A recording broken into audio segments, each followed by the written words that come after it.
పితాహమస్య జగతో మాతా తాత పితామహ. సమస్త జగత్తుకు నే తండ్రిని, తల్లిని, తాతను పోషించేవాడు అనేటువంటి దివ్యమైన సందేశం. శ్రీకృష్ణుడే మనందరికీ తండ్రి తల్లి అయినప్పుడు మనందరం సహోదరులు, ఒకే ఉదాహరణలో పుట్టిన వాళ్ళు. ప్రకృతి మనకు ప్రకృతి గర్భంలో మనందరం నిర్మించాం. ఈ దివ్యమైన గీతా సందేశం ప్రతి ఒక్కరికి అందించాలనేదే సంకల్పం. అందుకోసమే ఈరోజు కార్యక్రమంలో శీర్షికగా జీవిత ప్రయాణంలో కరదీపిక భగవద్గీత 10 నిమిషాలు 15 నిమిషాలు మాట్లాడుతాం. చెప్పాల్సిన విషయం అంతా, ఈ విషయం ఎంత ముఖ్యమైనదో తెలియడం కోసం ఒక పాట రూపంలో కూడా ముందు వచ్చింది. భగవద్గీతలో చెప్పబడిన ముఖ్యమైన విషయం ఏమిటి అంటే ఆత్మ గురించి. మనం చేసే ప్రతి కార్యక్రమం, మనం అనేకమైన కార్యక్రమాలు చేస్తుంటాం. సామాన్యులు తమ జీవికను పొందడం కోసం చేస్తుంటారు, పెద్దవాళ్ళు మహత్తరమైన కార్యాలు సాధించడానికి చేస్తుంటారు. సామాన్యుల యొక్క చరమ లక్ష్యము జీవితాన్ని గడపడం కావచ్చు, లేదా వాళ్ళు చేసే పనులలో విజయాన్ని సాధించడం కావచ్చు. పెద్దవాళ్ళు చేసే కార్యక్రమాల్లో వాళ్ళు ఆల్రెడీ జీవితంలో విజయాన్ని సాధించే ఉంటారు. కాబట్టి విజయం సాధించడం అనేది వారి జీవితంలో లక్ష్యం కాకపోవచ్చు, కానీ వారికి ఉంటుంది జీవితంలో ఆనందాన్ని పొందానా లేదా. సామాన్యుడికి విజయం పొందడం లక్ష్యమైతే, పెద్దవాళ్ళకి జీవితంలో నాకు కావాల్సినటువంటి ఆనందం లభించిందా అనేది వస్తుంది. ఈ రెండింటికి కూడా కాబట్టి ఆ ప్రయాణం సాగుతూనే ఉంటుంది. ఈ ప్రయాణం సాగుతున్నప్పుడు ఏ ప్రయాణం కూడా అనుకున్న విధంగా సాగకపోవచ్చు. ప్రతి దాంట్లో కూడా మలుపులు వస్తుంటాయి, ప్రతి దాంట్లో కూడా ఆగిపోవడం వస్తుంటుంది, అవంతరాలు వస్తుంటాయి, ఒకసారి బ్రేక్ డౌన్ అయ్యి కావచ్చు. ఈ విధంగా సాగుతుంటుంది. ఆ సమయంలో మన కరదీపిక ఏమిటి అంటే అది భగవద్గీతని. ఎందుకంటే మన కార్య సాధనకి కావాల్సిన శక్తి ఎక్కడి నుంచి వస్తుంది? శక్తి కేవలం ఆత్మ నుంచి వస్తుంది. ఈ విషయం మనకు ఒక రకంగా తెలుసు, కానీ తెలియదని చెప్పుకోవచ్చు. మనందరికీ తెలిసిన విషయం ఏమిటంటే ఎప్పుడైతే శరీరం నుంచి ఆత్మ వెళ్ళిపోతుందో అప్పుడు ఆ శరీరం పని చేయదు. ఈ విషయం అందరికీ తెలుసు. అంటే ఏంటి? జీవితం గడపాలన్నా, జీవితంలో అద్భుతాలు సాధించాలన్నా శరీరంలో ఆత్మ ఉండాలి. కాబట్టి ఆత్మ గురించి తెలుసుకోవడం మానవుని యొక్క ప్రథమ కర్తవ్యం. అది విజయాన్ని సాధించడానికే కావచ్చు, పరమ ఆనందాన్ని సాధించడానికి. కాబట్టి మానవులుగా మనం మొట్టమొదటి తెలుసుకోవాల్సింది భగవద్గీత ద్వారా మనం ఆత్మస్వరూపం తెలుసుకోవాలి. ఈ ఆత్మస్వరూపం తెలుసుకోవడం ద్వారా కలిగేటువంటి ఫలితం ఏమిటి అంటే మనం వాంఛించేటువంటి విజయం లభించడం ఒకటి, అది సామాన్యులు వాంఛించేది. అదేవిధంగా పెద్దవాళ్ళు ఎవరున్నారు అనేక మంది విజయాలు సాధించారు, వారు కోరుకుంటున్నటువంటి ఆనందం. దేనికైనా కూడా శక్తి వచ్చేది ఆత్మ. అచ్చేద్యోజం అదాహ్యోజం అక్లేద్యోశోష నిత్య సర్వగత స్థానం చలోయం సదా. మానవులుగా మనం మొట్టమొదటిగా తెలుసుకోవాల్సింది మనం ఆత్మస్వరూపం. ఎందుకంటే శక్తి అనేది ఆత్మ నుంచి వస్తుంది. మన బుద్ధితో పనిచేస్తున్నాం, కానీ ఈ బుద్ధి ఎక్కడ ఉంది? ఆత్మ కిందనే బుద్ధి. ఎప్పుడైతే ఆత్మస్థితి వరకు వెళ్తామో, ఆత్మ గురించి చర్చ చేస్తామో, అప్పుడు జడత్వం నుంచి చైతన్యంలోకి వెళ్ళేది ఏమిటంటే బుద్ధి. తద్వారా మన బుద్ధి చాలా చురుకుగా ఉండడం, కోరిన విజయాలు సాధించడం వాళ్ళు ఆనందాన్ని అనుభవించడం, ఆనందం యొక్క ఆస్వాదన. ఇప్పుడు మహానుభావులు రమణ గారు మాట్లాడుతున్నారు. మీకు నచ్చినటువంటి ఆయన త్యాగరాజ స్వామి గురించినటువంటి అనేక కీర్తనల రీసెర్చ్ అవన్నీ చేశారు. నచ్చిన మీకు పాట ఏంటంటే ఉండేది రాముడొకడు ఊరక చరిత్ర మనసు. అంటే ఏంటి? ఆత్మస్థితిలోకి వెళ్ళారు కాబట్టి ఇక్కడ రామదర్శనం కలిగింది. వెంటనే ఆ బుద్ధి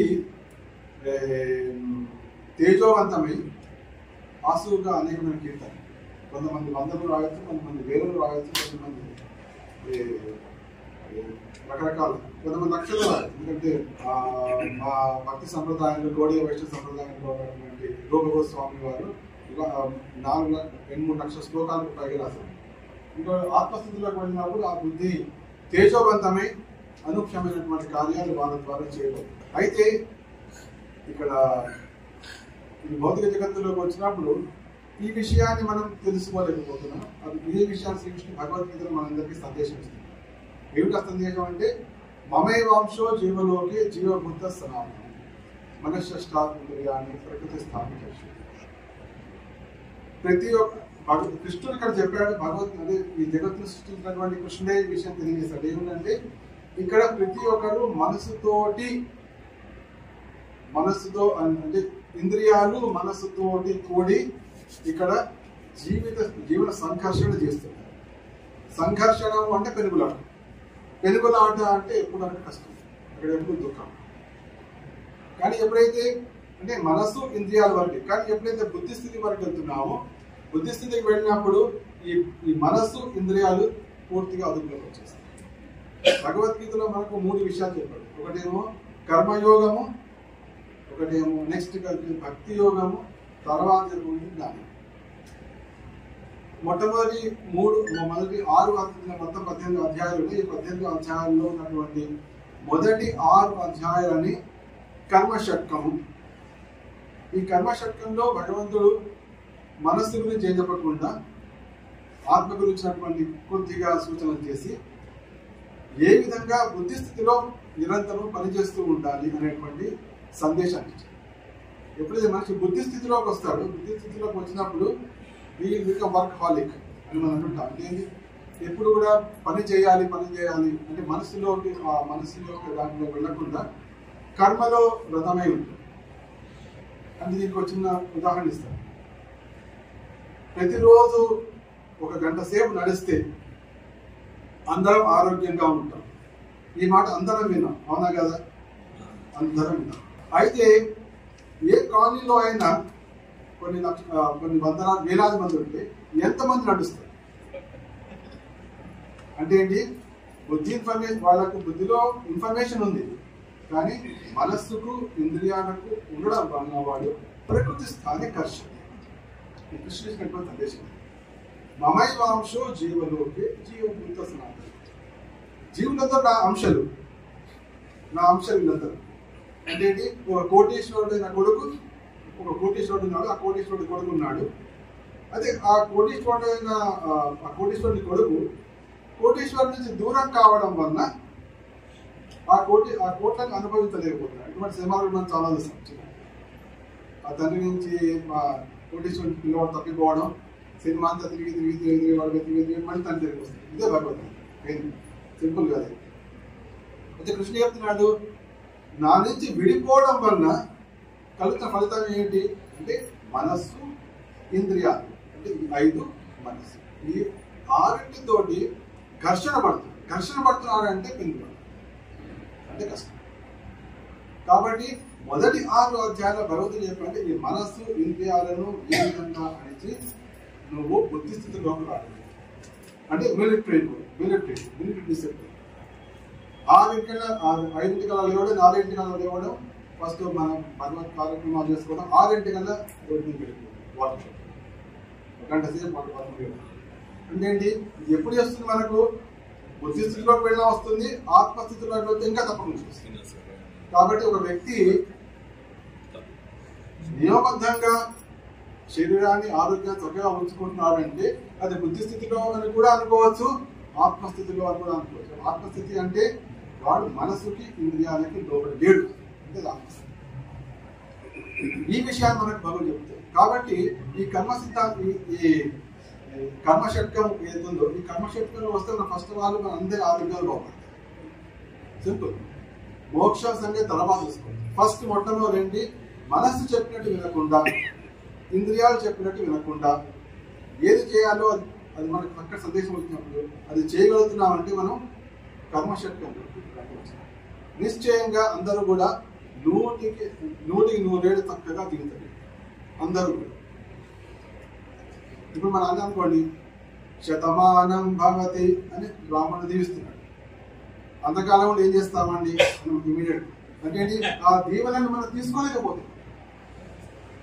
దీవెనలు వాళ్ళు ఇస్తున్నారు, వేద పండితులు ఇస్తున్నారు. వెంటనే మనం అంటాం 100 ఏళ్ళు ఏం చేస్తామండి, ఇప్పుడున్నదేమో సరిపోయింది ఈ కష్టాలతో. ఎందుకు వస్తుంది మాట? ఎందుకంటే మనస్సు ఇంద్రియాలతో సంఘర్షణ చేస్తున్నారు. సంఘర్షణ ఎందుకు? చక్కగా భగవద్గీత చెప్పినట్టు చేయొచ్చు. ఇది మొదటి 6 అధ్యాయాలు చెప్పినటువంటి విషయం. రెండవ 6 అధ్యాయాల్లో దాన్ని మనం భక్తి యోగం అంటున్నాం, దాన్ని భక్తి షట్కం అంటున్నాం. భక్తి షట్కంలో భగవంతుడు అర్జునుడిని కర్మయోగం నుంచి భక్తి యోగం అంటే బుద్ధి స్థితి నుంచి ఆత్మస్థితికి తీసుకెళ్ళాడు. ఆత్మస్థితికి వెళ్ళడం ద్వారా అక్కడ మొదటి 6 అధ్యాయాలేమో మనసును పక్కలో పెట్టేశాడు, ఇంద్రియాలను పక్కలో పెట్టేశాడు, వాటి గురించి ఆలోచించాడు ఫస్ట్ పనికి. కానీ తర్వాత 6 అధ్యాయాల్లో ఇంద్రియాలను మనస్సును కూడా ఏ విధంగా నియోగించవచ్చు, బుద్ధిని నియోగిస్తూ అని చెప్పాలి. అదే విశుద్ధమైన భక్తి. విశుద్ధమైన భక్తి. ఈ ఆత్మస్థితికి వచ్చిన వాడు 100 ఏళ్ళు ఉండొచ్చు, పరమానందంగా జీవించవచ్చు. వాళ్ళ నోటి నుంచి వచ్చే మాట ఇవే ఉంటాయి, ఉండేది రాముడగడు ఊరక చెడిపోకుండా. అప్పుడు అటువంటి మాటలు వస్తాయి, ఆత్మస్థితిలో వస్తాయి. వాళ్ళకి ఎటువంటి చింత ఉండదు.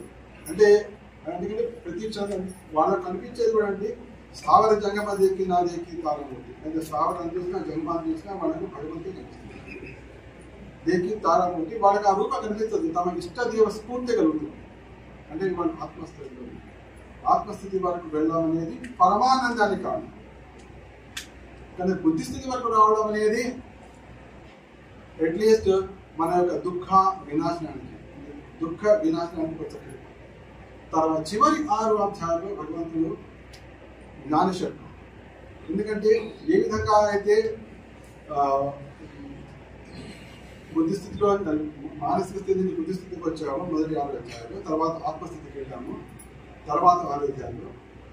మళ్ళీ వెనక్కి వచ్చే అవకాశం ఉంది, ఎందుకంటే ఎందుకు సర్కిల్ మళ్ళీ వెనక్కి వచ్చే అవకాశం ఉంది. కాబట్టి మళ్ళీ వెనకకు వచ్చి అటు పడిపోకుండా ఉండడం కోసం చివరికి భగవంతుడు చెప్పినటువంటి డోంట్స్ అండ్ డోంట్స్. అంటే డోంట్స్ అంటే ఏది చేయకూడదు అని చెప్పబడింది. అంటే శాశ్వతంగా ఆత్మస్థితిలోనే ఉండడం ఏ విధంగా సాధ్యము అని చివరి 6 అధ్యాయాలు. ఇంకేంటి, మనందరము భగవంతుడి సంతానమే కాబట్టి మనందరం సుఖంగా ఉండాలని భగవంతుడు ఆశిస్తాడు. నతద్ భాసయతే సూర్యో న శశాంకో పావకః యద్గత్వా న నివర్తంతే తద్ధామ పరమః. స్పష్టంగా అంటే తన ధామం ఎక్కడ ఉంది, దాని ప్రభావం ఏమిటి, అక్కడ దూరంగా వచ్చి ఈ విధంగా జీవుడు కష్టాలు అనుభవిస్తున్న విషయాలు. ఇది మనం అనుకోవచ్చు, ఓకే ఇవన్నీ 60లో లేకపోతే అనుకోవచ్చు, లేదు ఎంత భక్తి సంబంధం అనుకోవచ్చు. కానీ అటువంటి భావన తొలగించడం కోసం ఇక్కడే మీ అందరూ కూడా చాలా మంది మీరు ఇక్కడ ఇస్కాన్ మందిరాన్ని చూస్తే ఉండవచ్చు. అక్కడ ఒక భక్తి వేదాంత వేదిక ఎడ్యుకేషన్ అనే ఇక్కడ వేద విద్యను మేము అందరికి బోధిస్తుంటాం. అక్కడ భగవద్గీతలో ఇప్పుడు నేను చెప్పిన విషయం మీద కూడా PhD కూడా చేస్తాం. గత శనివారం నాటే దాని PhD కూడా అవ్వాలి. అయితే ఈ PhD ఒక ప్రత్యేకత ఏమిటంటే మేము గత 100 ఏళ్లలో భగవద్గీతలో చేసినటువంటి రీసెర్చ్ మొత్తం లిటరేచర్ రివ్యూ చేశాం. దీని ఒక స్పెషాలిటీ ఏమిటంటే PhD మన శాస్త్రాన్ని, భగవద్గీత శాస్త్రాన్ని టెక్నాలజీతో, ఆర్టిఫిషియల్ ఇంటెలిజెన్స్ తోటి ముడిపెట్టదు. ఈ ఆర్టిఫిషియల్ ఇంటెలిజెన్స్ అనేది అస్తిత్వానికి వచ్చి 50-60 సంవత్సరాలు కాబట్టి ఈ 50-60 సంవత్సరాల లిటరేచర్ సర్వే చేస్తాం. అదేవిధంగా భగవద్గీతని గత 100 ఏళ్ళుగా ఈ రెండింటి చూడడానికి ద్వారా తెలిసిందంటే టెక్నాలజీను తర్వాత ఈ శాస్త్రము ముడిపెట్టినటువంటి రీసెర్చ్ ఎక్కడ కాదు. అది ఫస్ట్ టైం చేయడం దానికోసం దాని టైటిల్ ఏంటంటే solution extraction from Bhagavad Gita for human challenges using artificial intelligence. ఇది టాపిక్. దీన్ని రీసెర్చ్ చేయడం ఇది మా స్టూడెంట్ ఇక్కడ ఉన్నాడు ఎదుర్కొంటా అనుభవం. సో ఫస్ట్ PhD అది. దీన్ని ఎందుకు నేను చెప్తున్నానంటే మన శాస్త్రము అనేది సమస్త మానవాళికి యొక్క కళ్యాణం కోసము, వారి లాభం కొరకు, వారి యొక్క ఆరోగ్యం కొరకు, వారి ఆనందం కొరకు, వారి సుదీర్ఘ జీవనం కొరకు ఏర్పాటు చేయాలి. తెలుగు వాళ్ళకు ఇప్పుడు అదృష్టవశాత్తు మీకు అనిపిస్తోంది భగవద్గీత తెలుగులో ఇస్తాను, భగవద్గీత సర్వత్రా మీకు నడుస్తూనే ఉంటుంది. అయితే దీని అనువాదం చేసింది నేనే, మీ అందరూ నడుస్తూనే ఉన్నాను. కాబట్టి మొత్తం ప్రపంచవ్యాప్తంగా అందరికీ కూడా లభిస్తున్నటువంటి ఏదైతే తెలుగు పుస్తకం ఉందో ఆ తెలుగు పుస్తకాన్ని అనువదించిన వాడు మనలోనే ఒకడు, ఇక్కడే ఉన్నాడు ఒకడు. కాబట్టి దీని సంపూర్ణ లాభం అంటే అది కూడా సామాన్యంగా ఏదో ఉపన్యాసంతో వెళ్ళిపోయేవాడే కాకుండా కావాలంటే పిహెచ్డి వరకు కూడా తీసుకెళ్ళిన వాళ్ళకి వాడు ఒకడు ఉన్నాడు ఇక్కడ. ఒక ఎగ్జాంపుల్ కూడా ఇస్తాను. మన తెలుగు వారి ఒక ఆయన పేరు సుబ్బారావు గారు అనుకుంటారు. ఆయన బ్యూరోక్రాట్ గా పనిచేశారు తెలుగు చేసి రిటైర్ అయిన తర్వాత వాళ్ళ అమ్మాయి అమెరికాలో ఉంది కాబట్టి అమెరికాకు వెళ్ళారు. అది సాధారణం. వెళ్ళిన తర్వాత ఆయన అక్కడ వెళ్ళి ఎంఎస్ చేశారు. వెళ్ళిన తర్వాత ఎంఎస్ స్టాటిస్టిక్స్ ఎంఎస్ అయిన తర్వాత పిహెచ్డి చేశారు. తర్వాత అదే చూస్తే ప్రొఫెసర్గా ఉండేది. తర్వాత అనేక పిహెచ్డి చేయించారు. చివరికి నోబెల్ ప్రైజ్ వచ్చింది. 102 years. ఈ వార్త బయటకు వచ్చేటప్పటిగా 102 సంవత్సరాలు అని వస్తుంది. అంటే వేరే ఆలోచన లేదు, వేరే చింతే లేదు, ఇంద్రియ భోగమే లేదు, అంతా సాధ్యం. అంటే సాధ్యం మనకు అప్లికేషన్ అంటే ఒక లక్ష్యం అనేది లేనప్పుడు ఇంద్రియాల్లో మనసులో పడుతుంది, సంఘర్షణ కలుగుతుంది, దుఃఖమే కలుగుతుంది. కానీ మన దుఃఖాన్ని మనం కోరుకోవట్లేదు, ఆనందాన్ని కోరుకుంటుంది. ఆనందాన్ని ఇవ్వడం కోసమే భగవద్గీత, నొసటి గీత మార్చడం కోసమే భగవద్గీత. అది లేదు. ఎంత రోగి అయినా కూడా సంపూర్ణ ఆరోగ్యంతో కావాలి. ఎందుకంటే ఆత్మస్థితిలోకి వెళ్ళినప్పుడు ఆ బాడీలో ఉండేటువంటి సిస్టమ్ డెఫినెట్ గా మారుతుంది. ఎందుకంటే సైంటిఫిక్ గా ఆల్రెడీ ప్రూవ్ అయిపోయింది. ఎప్పుడైతే మనం యాంగ్జైటీలో ఉంటామో అనేక రోగాలు వస్తాయి. ఇదే ప్రూవ్ అయింది. మనం ఎప్పుడు ఆత్మస్థితిలో ఉంటామో అది ఏమైనా క్యూర్ అవుతుంది. అది కూడా రీసెర్చ్ కావాలి. అందుకోసమే ఇక్కడ భక్తివేద కాలేజీలో కాన్షియస్నెస్ మీద కూడా రీసెర్చ్ ప్రారంభించారు. ఏ విధంగా ఈ ఆత్మస్థితికి కాన్షియస్నెస్ కి వెళ్ళినప్పుడు ఈ క్యాన్సర్ విషయంలో కానీ వేరే విషయంలో కానీ ఏ విధంగా ఆ కణాలు మారుతాయి అనే రీసెర్చ్ కూడా ఇక్కడ ప్రారంభించారు. భగవద్గీత ప్రారంభించారు. సో ఇటువంటి అద్భుతాలు మనమందరం తెలుగు వాళ్ళంలో భాగస్తులుగా ఉండి కూడా తప్పకుండా చేయొచ్చు. ఈ సందేశాన్ని కూడా అవకాశం